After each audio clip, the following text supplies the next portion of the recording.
There's a moment, frozen in the amber of memory, when you realize your life could have been different, if only someone else hadn't stolen it. I was 5 years old when I watched her walk through the heavy iron gates of St. Adeline's orphanage, pink ribbon in her hair, tiny suitcase swinging from her hand. A stranger. A thief. A replacement. The rain had been falling that morning, a thin, cold drizzle that slicked the stone steps and made the world feel colder than it should have. I stood shivering in my worn shoes, my bag already packed, my heart already racing with dreams of a real home, real parents. I had been chosen. I was sure of it. Miss Granger had smiled at me just yesterday, whispered that a family was coming to take me away. For the first time, I had allowed hope to unfurl inside me like a fragile flower. But then she arrived. Her name was Eliza. She was beautiful in the way porcelain dolls are beautiful, delicate, untouchable. The moment she entered, everyone seemed to forget about me. The family that had been coming, the family that was supposed to be mine, took one look at her and made their decision. I watched from the cracked window as she was whisked away in their shiny black car, waving her tiny hand as if she hadn't just shattered my entire world. They said it wasn't her fault. They lied. Time in the orphanage twisted into a slow, agonizing crawl after that. I became invisible, a ghost haunting the halls. The caregivers grew colder, their patience thinning like old paper. I saw it in the way they handed me stale bread, in the way they sighed when I asked for seconds, in the way they overlooked me when donations of toys or clothes arrived. I had missed my only chance. I had missed my future. And Eliza had stolen it. At night, I would lie awake on my lumpy mattress, staring up at the cracked ceiling, imagining what my life could have been. Warm meals, bedtime stories, kisses goodnight. Instead, all I had was peeling wallpaper, a bed that smelled of mildew, and the gnawing certainty that I didn't matter anymore. And the longer I stewed in that darkness, the more the anger grew. It was a slow burn at first, like a match held too long, singeing the tips of my fingers. But soon it became a wildfire, consuming every tender part of me. By the time I turned 7, I had stopped hoping. I had started planning. It wasn't hard to find out where Eliza lived. She was still in the city, less than 2 miles from the orphanage. Sometimes her new parents brought her to Sunday services at St. Adeline's chapel, all smiles and hand-holding and polished shoes. I would watch from the back pew, my fingers curling into fists so tight my nails left half-moons in my palms. She would laugh. A high, tinkling sound like wind chimes. She had no idea what she had done. No idea what she had taken. One afternoon after service I followed them. I told no one, slipping away from the group of orphans like a shadow. They lived in a 2-story house with blue shutters and a porch swing that creaked gently in the breeze. There were flowers in the window boxes and chalk drawings on the sidewalk out front. I crouched behind a hedge and watched them, watched her, living the life that was supposed to be mine. It was then that the thought took root. Not just anger. Not just hatred. Something darker. If she hadn't taken my place, everything would have been different. If she hadn't been there, maybe I could still fix it. The idea scared me at first. I wasn't bad. I wasn't a monster. But desperation has a way of whispering things in your ear, sweet and poisonous. It didn't happen all at once. It was a slow corrosion of my soul, tiny cracks forming until the dam finally broke. It started with little things. Dropping sharp stones into her path when she wasn't looking. Letting the air out of her bicycle tires. Small acts of sabotage barely noticed. Each time I told myself it wasn't enough. Each time the darkness inside me gnawed hungrier. The real shift came one night, 2 weeks after her 9th birthday party, a glittering affair I had watched from the street, clutching the orphanage's hand-me-down coat around my too thin frame. I stood there, shivering as laughter spilled from the house, golden light glowing in every window. A giant pink cake sat on a table in the yard, surrounded by gifts wrapped in silver and gold. No one saw me. No one ever saw me. That night I dreamed of her falling. Tumbling down, down, down into darkness where I could finally breathe without the weight of her existence pressing on my chest. And when I woke up, the plan was clear in my mind. It wasn't just about revenge. It was about reclaiming what was stolen. About righting a wrong that no one else even seemed to notice. I didn't want to hurt her. I wanted to erase her. The first opportunity came on a school day. I knew the route she walked from the bus stop to her house. A narrow path through the woods, short and hidden from the road. She always walked it alone. Parents trusted things more back then. I hid behind a cluster of trees, heart hammering so hard I thought it might burst through my ribs. The air was heavy with the scent of damp earth and moss. A crow cawed overhead, an ugly grating sound that set my teeth on edge. Minutes stretched into hours. I almost gave up. Almost turned back. Then I heard the crunch of footsteps on gravel. She appeared, swinging her backpack by one strap, humming under her breath. So carefree. So undeserving. My palms were slick with sweat as I stepped onto the path, blocking her way. She stopped. Frowned. "Who are you?" she asked, tilting her head in a way that made her ribboned hair catch the light. I opened my mouth, but no words came out. I just stared at her, the living embodiment of everything I had lost. "What do you want?" she said, a tremor creeping into her voice now. "Everything. I wanted everything." Instead, I lunged forward and shoved her. "Art." She stumbled backward, tripping over a tree root. Her head hit the ground with a sickening crack. For a moment, the forest held its breath. She didn't move. I stood there, panting, staring at her crumpled form. Part of me expected her to get up, to yell, to cry. But she didn't. She just lay there, pale and still, like one of the broken dolls they sometimes threw away at the orphanage. Panic clawed at my throat. I hadn't meant to, or had I? I don't remember running. I don't remember the path back to St. Adeline's. I only remember the way the shadows seemed to swallow me whole, the way the trees whispered my name as I fled.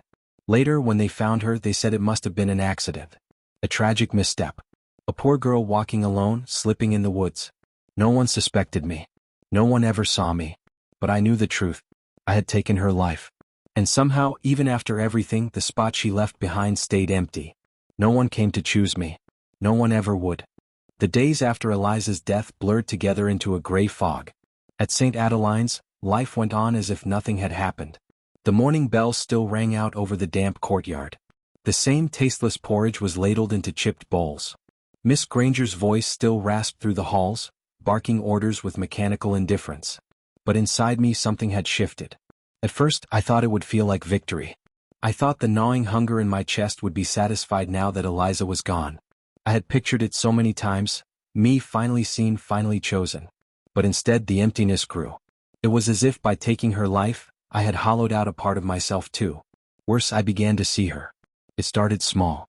A flash of pink in the corner of my eye, like the ribbon she always wore. The echo of her laugh floating down the orphanage hallways late at night when the other children slept. A glimpse of a shadow in the mirror just behind my own. I told myself it was guilt, that I could ignore it if I stayed strong. But Eliza wasn't content to be ignored. One evening, as the sun bled out behind the crooked spires of St. Adeline's, I sat alone in the library, pretending to read a battered book. The light was dim, the windows rattling softly with the wind. I turned a page, and there, scrawled across the yellowed paper in a shaky hand, were 3 words. "You took me." The letters seemed to crawl across the page, dark and pulsing. I slammed the book shut and backed away, heart pounding. My breath fogged in the freezing air, though the fire still burned in the hearth. I wasn't imagining it. She was here. That night, I woke to find my mattress soaked with water, as if I had been sleeping in a shallow grave. I bolted upright, gasping, only to see a trail of wet footprints leading away from my bed, vanishing into the darkness. No one else stirred. No one else seemed to notice. Eliza had come back for me and she was patient. Weeks passed, but the hauntings grew bolder.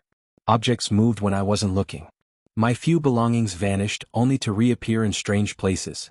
The chapel, the broom closet, once even perched precariously on the edge of the orphanage as well. The worst was the voice. Soft at first, a whisper at the edge of my dreams. Then louder, more insistent. "You stole my life. You don't deserve yours." I started sleeping in short, restless bursts, too afraid to close my eyes for long.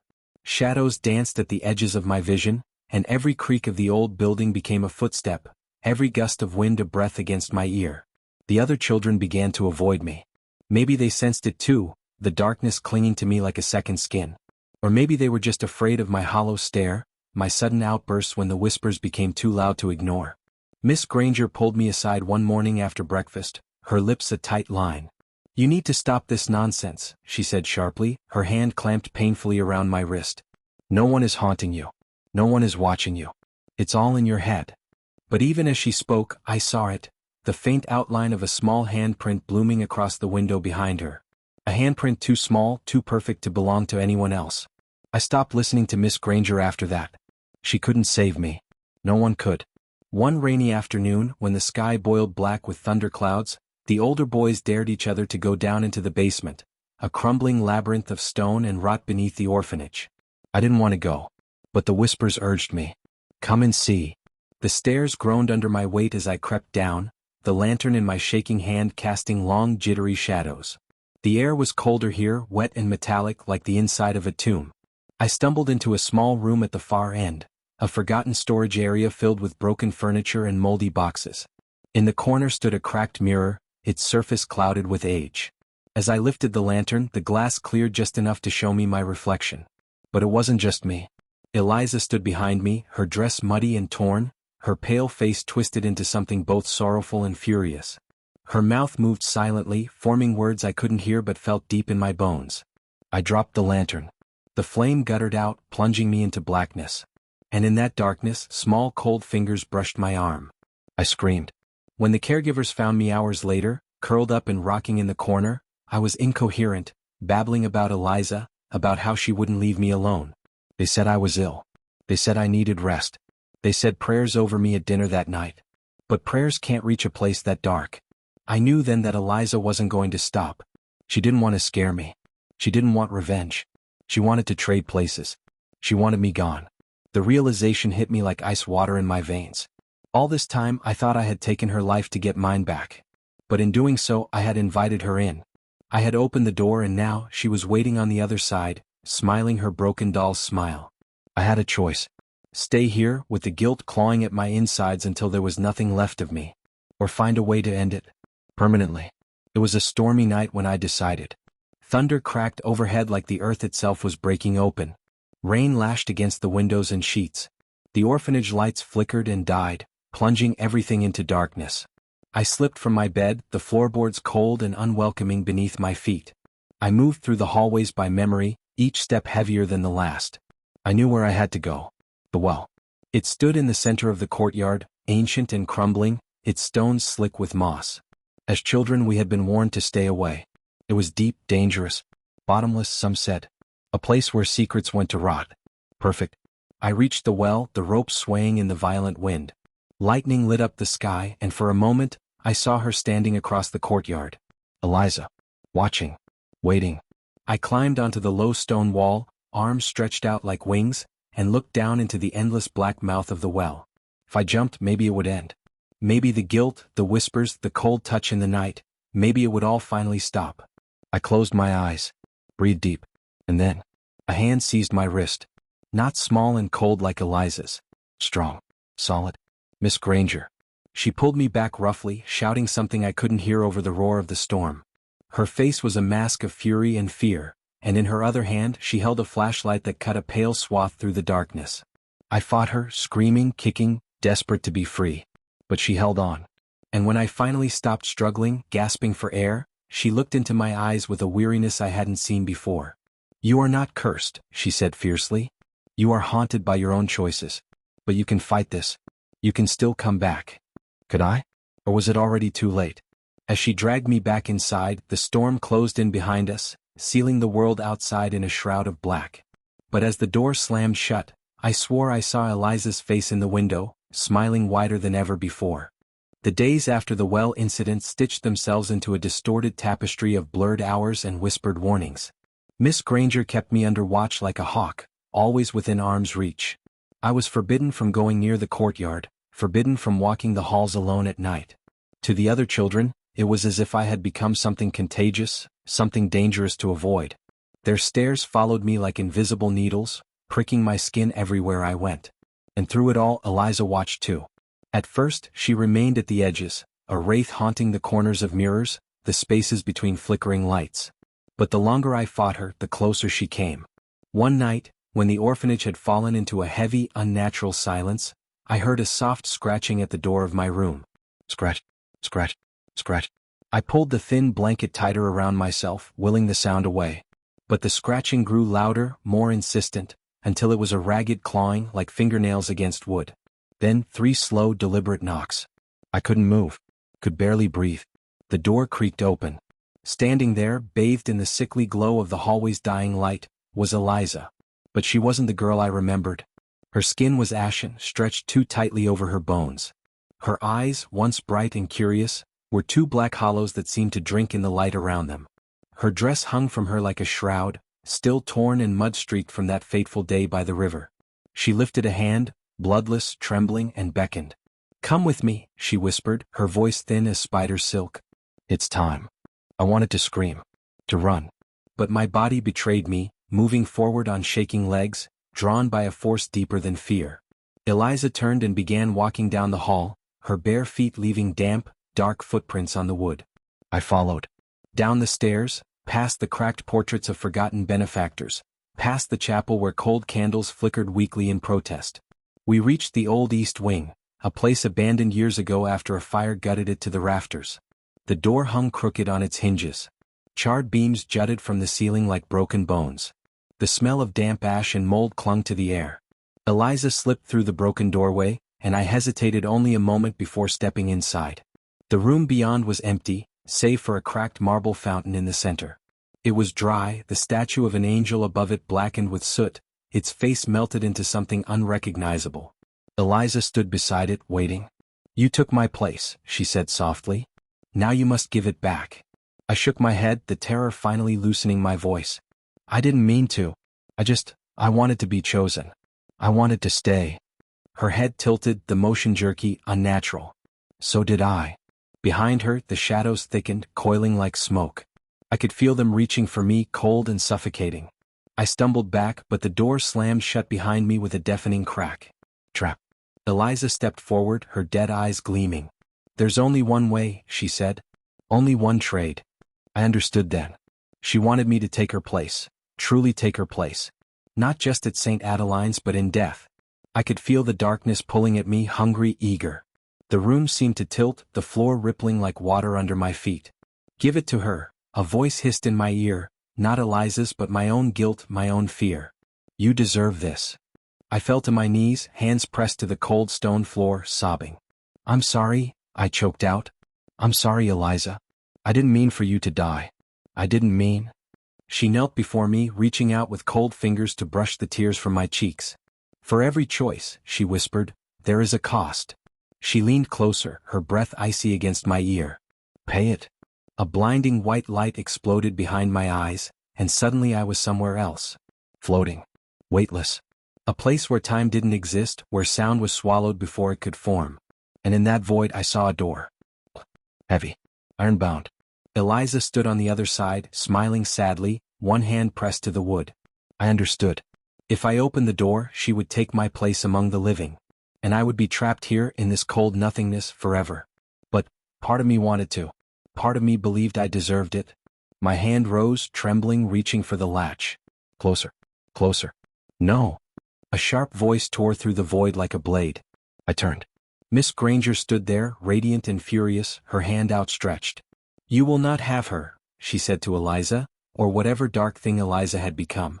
With a scream that shook the very air, Eliza recoiled, the door splintering beneath her touch. Miss Granger seized my arm, pulling me back toward the light, away from the cold. The orphanage exploded around us in a riot of sound and fury. When I opened my eyes again, I was lying in my bed, drenched in sweat. Miss Granger sat beside me, her face pale, exhausted. "You have to fight her," she said hoarsely. "She feeds on your guilt, on your weakness. If you give in, she wins. You lose everything." I nodded, though my body felt heavy, as if part of me still lingered in that awful place. I wasn't free yet. Far from it. Eliza was still there, waiting in the dark corners of my mind, smiling with that broken, patient smile. But now I knew the truth. The fight wasn't against Eliza. It was against myself. Against the guilt and the fear I had let fester inside me for too long. I would have to face it. I would have to face her. And this time I couldn't run. Because if I failed, she would take my life for real. And I would vanish, forgotten, just like I had once made her. The true battle had only just begun. The days that followed were a twisted blur of half-sleep and waking nightmares. Every time I closed my eyes, I found myself back in that void, standing before the iron-bound door, hearing Eliza whisper my name through the cracks. And each time it became harder to resist. The orphanage itself seemed to change too. The walls wept dark stains that no one else saw. The once comforting creak of the old wooden floors turned into a slow, dragging sound, like something heavy being pulled through the halls. Even Miss Granger, fierce and unyielding before, seemed to wither under the weight of whatever darkness had taken root inside St. Adeline's. It wasn't just me anymore. The whole place was dying inch by inch. It would end with me. Or with her. One rain-drenched evening, Miss Granger summoned me to the chapel. She stood at the altar, illuminated by the flickering light of 100 tiny candles. Their flames bent and twisted, as if fighting against an unseen wind. "You can't run from this," she said quietly, not turning to face me. "You must finish what was started." I wanted to protest, to beg her for another way, but deep down, I knew there wasn't one. Some debts must be paid. "I'm scared," I whispered. Miss Granger finally turned, her lined face softening. "Good," she said. "Fear means you still have something worth fighting for." From the folds of her cloak, she withdrew an object, small, wrapped in faded cloth.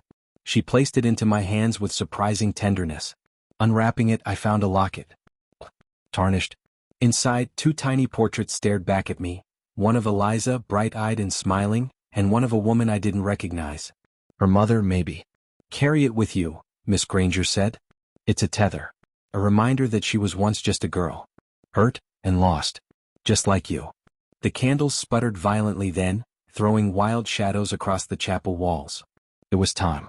That night, under a sky bloated with angry clouds, I returned to the east wing. The door to the burned-out corridor stood ajar, yawning like a mouth ready to swallow me whole. Clutching the locket, I stepped inside. The air was colder here, dense and heavy. My breath clouded in front of me as I moved deeper into the ruins. And then I saw her. Eliza. She stood by the broken fountain, exactly where I had last seen her. But this time she wasn't hiding the truth. Her body was wrong. Twisted. Half-rotted. Her mouth stretched too wide in a grotesque grin, her hands ending in blackened claws. The thing that wore her face wasn't Eliza anymore. It was rage. It was pain. It was every awful thing that had ever been done to a forgotten child. And it wanted me. "You came," she said, her voice scraping against the edges of sanity. "I had to," I replied, forcing myself to stand firm even as every instinct screamed at me to flee. "You took what was mine," she hissed, stepping closer. Her movements were jerky, insect-like. "You stole it. You lived. While I rotted in the earth." Tears blurred my vision. "I know," I whispered. "I know I did. And I'm sorry." I held up the locket with shaking hands. "This was yours," I said. "You had a life. Dreams. People who loved you. I'm sorry I didn't see you. I'm sorry I let it happen." For a moment, the thing wearing Eliza's face faltered. Its form flickered as if struggling against itself. But then it roared, a terrible soul-tearing sound, and lunged. The world fractured around me. I fell backward, landing hard against the cracked stone floor.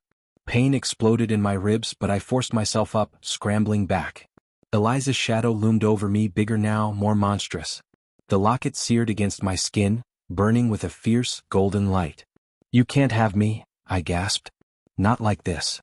The locket's light grew, wrapping me in warmth, pushing back against the cold. And for the first time I saw her. Not the monster. Not the rage. The girl. Tiny. Trembling. Eyes wide with sorrow. She reached for me, not with claws but with small, delicate fingers. "I just wanted to stay," she sobbed. "I didn't want to be forgotten." My heart shattered. Without thinking, I stepped forward and took her hand. It was like plunging into a frozen river, painful, shocking, but I held on.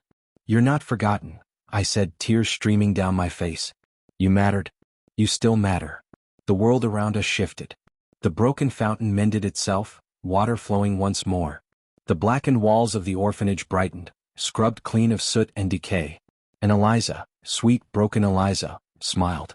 A real smile. The monstrous form melted away, leaving behind the girl she once was. She looked at me with gratitude shining in her eyes. "Thank you," she whispered. Then, with a soft sigh, she faded into 1,000 motes of golden light, scattering like fireflies into the dark. I collapsed onto the stone floor, utterly spent. When I looked up, Miss Granger was standing in the doorway, tears glistening in her eyes. "You did it," she said. "You set her free." But even as relief washed over me, a new, colder realization took root. The price had been paid. But not by Eliza alone. A part of me, an innocence, a light, was gone too. I would never be the same. St. Adeline's would never be the same. But maybe, just maybe, it could heal. And so could I. I closed my eyes, clutching the locket to my chest, feeling the faint warmth it still carried. It wasn't over. Not yet. But for the first time in a long, long while, there was hope. Tiny. Fragile. But real. And sometimes that's all you need to survive the darkness. The days that followed felt hollow, like I was walking through a dream that didn't belong to me anymore. St. Adeline's changed. The air no longer carried that sour, metallic taste of fear. The walls didn't whisper at night.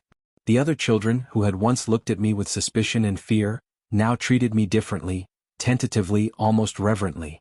As if they sensed I had crossed some unseen line, returned from somewhere none of them dared to imagine. But the cost of that crossing clung to me like a second skin. Every mirror reflected not just my face but flickers of Eliza, smiling sadly, reminding me of the bargain struck between the living and the dead. I had survived. But survival didn't mean forgetting. One gray morning Miss Granger summoned me to her office. She sat behind her heavy oak desk, her hands folded neatly atop a stack of yellowed papers. Her eyes, sharp, keen, watched me with a mixture of pride and sorrow. "You've been offered a place?" she said without preamble. I blinked. "A place?" She slid a letter across the desk. The handwriting was elegant, precise. An offer from a family I had never met, offering to take me in. A real home. A second chance. It was everything I had ever wanted. And yet, as I stared at the paper, dread twisted in my gut. Because I knew now that second chances didn't come free. They came tied to memories, to promises, to debts that could never be fully repaid. I faltered. "What about St. Adeline's?" Miss Granger smiled sadly. "St. Adeline's will survive. Children will come and go. Stories will be whispered in the dark. But you have earned the right to leave." I swallowed hard, my throat thick with emotion. "Will Eliza?" "She's at peace," Miss Granger said gently. "Because of you." Tears pricked my eyes. I hadn't just fought for my life. I had fought for hers too. For every forgotten child who had been swallowed by the darkness. I nodded, folding the letter carefully and slipping it into my pocket. "I'll think about it," I whispered. She nodded in return as if she had expected nothing less. That night I returned to the East Wing one last time. The old burned corridor was cleaner now. Brighter. As if a great weight had been lifted. I knelt by the fountain, now gurgling with clear water, and pulled the locket from my pocket.